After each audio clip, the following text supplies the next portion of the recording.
జీవితంలో మనల్ని చూసే ప్రతి ఒక్కరూ అడిగే ఒకే ఒక్క ప్రశ్న. నువ్వెప్పుడు బానే కనిపిస్తావు. నీకసలు టెన్షన్ ఉండదా అని. నిజానికి నా పెదాల మీద ఉండే ఈ నవ్వు నాకు అలవాటు కాదు. అది నా అంతరంగానికి నేను తొడుక్కున్న ఒక కవచం. మనసు నిండా ఎన్నో భయాలు, భుజాల మీద ఎన్నో బాధ్యతలు ఉన్న ఆటన్నిటిని ఒక్క చిరునవ్వు వెనక దాచుకోవడం నేను నేర్చుకున్నాను. అది నా బలం అనుకోవాలో లేక ప్రస్తుతానికి నా అవసరం అనుకోవాలో నాకే తెలియదు. ఈ లోకంలో ఒక చేదు నిజం ఉందండి. బాధపడుతూ కూర్చుంటే కన్నీళ్ళు తుడవడానికి ఎవరు రాకపోయినా, నవ్వుతూ ఉన్నప్పుడు మాత్రం వీడు బానే ఉన్నాడు కదా అని అందరూ అసూయపడే లక్షణం అయితే ఈ లోకానికి ఉంది. అందుకే కొన్నిసార్లు మన బాధలకు కూడా కొత్త రంగులు అద్దాలి. మన బాధలకు ముసుగు వేయాలి.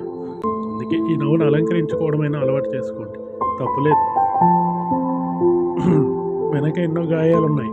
ఈ నవ్వు సంతోషానికి గుర్తు కాదు కానీ, పడుతున్న పోరాటానికి ఒక నిదర్శనం.